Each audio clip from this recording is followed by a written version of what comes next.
하나님의 말씀입니다. 오늘 함께 나눌 말씀의 내용은 전천후 신앙에 대해서 함께 나누겠습니다. 전천후 신앙이 그게 어떤 의미입니까?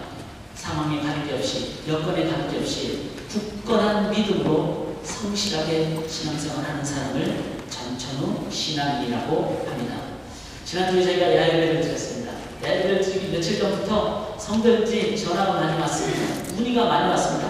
목사님 비 오면 어떡합니까? 날씨가 추우면 어떡합니까? 그렇게 문의가 왔습니다. 제가 이나무 사역을 15년, 16년 했기 때문에 이제는 야외에 가는 날 아침에 천둥 번개 쳐도 저는 눈 하나 깜짝하지 않습니다. 왜 그렇죠? 미시간 날씨는 5분 후를 예측하지 못하기 때문에. 그래서 아무리 비가 와도 조금 지나면 다시 햇볕이 쨍쨍, 그리고 비가 와도 오전에 예배드리고 딱 가보면 풀어서 말라있는 것이 미시간의 모습입니다. 그리고 설사 비가 와도 제 마음속에는 하나님이 주신 좋은 우리 훈련의 기간이다. 신앙생활, 예배, 저희가 아주 알래스카 가서 예배드리지 않는 거 아니지 않습니까? 사막에 가서 예배드리지 않는 거 아니지 않습니까? 적어도 기본은 준비되어 있습니다. 퍼빌리온, 지붕 있는 데를 저희가 준비를 했습니다. 그래서 성도님들이 우산 들고 와서 빗속을 뚫고 들어와도 예배드릴 때 비를 피할 수 있는 곳은 마련해놨습니다. 그런 예배의 상황에 관계없이 예배를 드리겠다는 성도님들의 신앙을 가져야지 우리들이 전천 신앙이 될 수 있다는 것입니다. 그래서 그렇게 비가 오는 목사의 마음은 목사 초년병 때는 막 걱정되고 그런데 이제는 조금 제가 좀 나이가 들었잖아요. 연륜이 좀 있잖아요. 이제는 꼼짝도 안 한다. 오히려 속으로 쾌재를 부른다. 야, 이때 알곡과 가지가 나눠지겠구나. 이때 신앙이 연단되겠구나. 정말로 그렇습니다. 그렇게 고난을 받아야 험한 바람을, 비바람을 맞아 소나무가 돼야지 그 나무는 그렇게 푸르게 청청하게 지내가는 그런 능력 있는 그런 나무가 될 것입니다. 신앙의 거목이 될 수 있다는 것입니다. 조금 힘들다고 움직여버리면 거목이 될 수가 없습니다. 자주 움직이는 나무는 거목이 못 됩니다. 아무리 힘들어도 꿋꿋하게 그 자리를 지키고 인내하며 나아가는 자들이 될 때, 전천 신앙이 될 때 우리들은 이 땅에서 살아계신 하나님을 생명으로 선포, 전파하게 된다는 것입니다. 사랑하는 여러분, 신앙으로 살아가면서 고난이 오는 것이 아닙니다. 어려움이 있습니다. 나오미의 경우도 마찬가지였습니다. 그 여인은 물질이 풍부한 여인이었습니다. 그러나 어느 순간 물질이 없어졌습니다. 감흥이 들었습니다.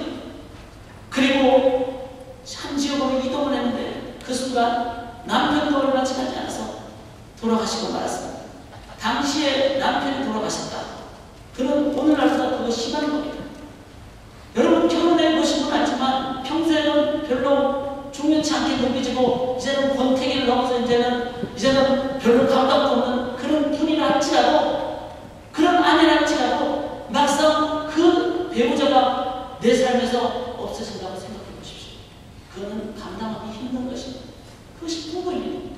그런데 나오미는 평생 같이 살아온 남편이 죽음을 맞이하게 됐습니다. 그 여인의 심정은 얼마나 어렵겠습니까? 뿐만 아니라 이방 땅에 가서 그렇게 남편을 잃고 그리고 의지할 수밖에 없었던 자신의 두 아들, 성경을 보니까 결혼했다고 했어요. 이 말은 장상한 아들입니다. 그 두 아들마저 이렇게 됐습니다. 이 여인이 갖고 있는 것은 이제는 다 잃어버리게 됐습니다. 그 여인이 이제는 어쩔 수 없이 돌아왔어요.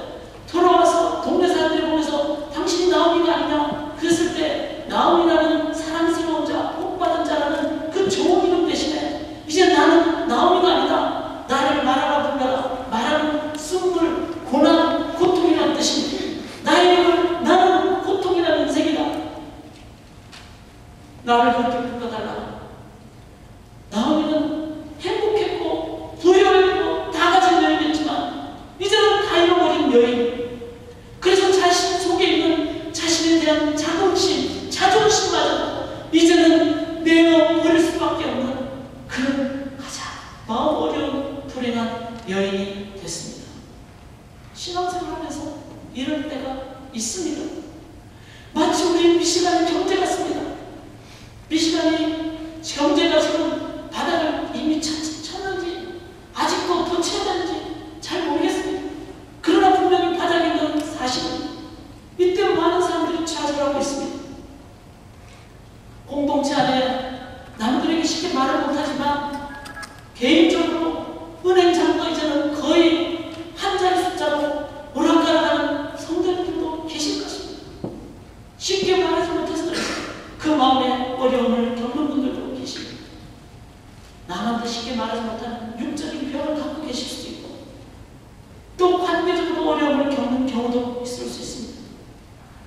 나는 내 인생이 마라 인생이다. 나는 쓴물 고통의 인생이다. 라고 외치는 분들이 있으실 것입니다. 저도 신앙생활하면서 그런 경우를 겪게 됩니다. 제가 미국에 온 18년 전에 미국에 온 가장 큰 목적은 지금 공부하고 왔죠. 공부에 대한 목표를 걸고 왔습니다. 석사를 마치고 박사를 가서 제가 이 소망교회를 사역하면서 정말로 큰 고통을 겪으면서 시카고까지 코스를 하기 위해서 성도님들의 후원과 아내의 그 배려와 그 희생 다 겪으면서 코스를 잘 마쳤어요. 마치고 논문 프로포자를 딱 쓰는데 담당 교수님이 저의 그 고귀한 제 논문 주제를 이해를 못하셔서 그래서 도저히 내 감당을 못하겠다고, 내 지도교수가 감당을 못하면 제가 어떻게 합니까? 박사과정 왔습니다. 논문을 포기해야 되죠. 제가 능력이 없는 이유도 있고 상응이 안 되는 이유도 있고, 그렇게 해서 과정을 어쩔 수 없이 포기가 아니라 잠시 중단을 지금 10년이 넘게 그렇게 한 상황이 됐을 때 그 심정 쉽지는 않습니다. 그런 가운데 같이 공부했던 우리 동료들이 이제는 졸업을 하고 한국이나 또 다른 곳에서 교수를 하든지 아니면 또 교회 사역을 하는데 아주 귀하게 살아가는 것을 보는 것까지는 저는 좋아요. 얼마든지 좋죠. 근데 제 마음에는 저랑 같이 공부했는데 수업 시간에 분명히 저보다 못했는데, 저보다 발표도 못하고 인사이트도 훨씬 없었는데 저 사람은 지금 훨씬 더 잘 나가는 것을 보면서 제가 배 아프지는 않았습니다. 그러나 조금 생각을 하게 되더라고요. 저는 신앙을 하게 됐지만 만약에 그런 경우를 우리가 겪는다면 지금 우리 마음속에 어려움, 고난은 있을 수가 있습니다. 나오미가 그런 고난을 겪었고 우리가 그런 고난을 겪을 수 있습니다. 내가 원하든 원치 않든. 그랬을 때 우리의 자세가 어떻게 해야 되냐는 겁니다. 상황이 어려울 때, 여건이 어려울 때, 이때 진정한 하나님의 뜻이 무엇이고 우리가 가져야 될 자세가 무엇인지를 우리가 함께 나눔으로, 하나님이 원하시는 것은 해 뜰 때 좋은 신앙이 아니라 해가 질 때도, 그리고 비가 올 때도, 바람이 불 때도 점천적으로 신앙생활하는 점천신앙을 만드는 것이 하나님의 목표이고 뜻입니다. 성막교회 성도님들이 그 점천신앙이 다 되기를 주의 이름으로 간절히 기도합니다. 어떻게 하면 이렇게 되겠습니까?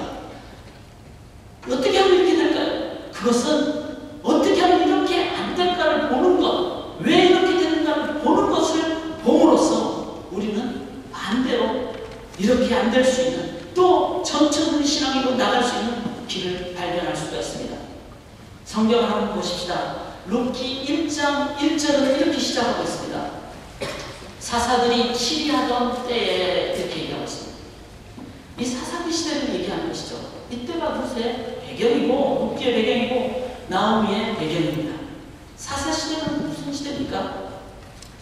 하나님을 왕으로 인정하지 않았기에 사사가 나타나면 따랐다가 사사가 없으면 그냥 자기 마음대로 가는 혼란기의 시기를 얘기합니다. 사사라는 이름 뜻은 뭡니까? 히브리어로 쇼페, 이 말은 재판하다는 의미입니다. 누가 재판하는 분이십니까? 이 땅의 모든 결과를 마지막 결론 짓는 유일한 존재는 여러분이나 제가 아닙니다.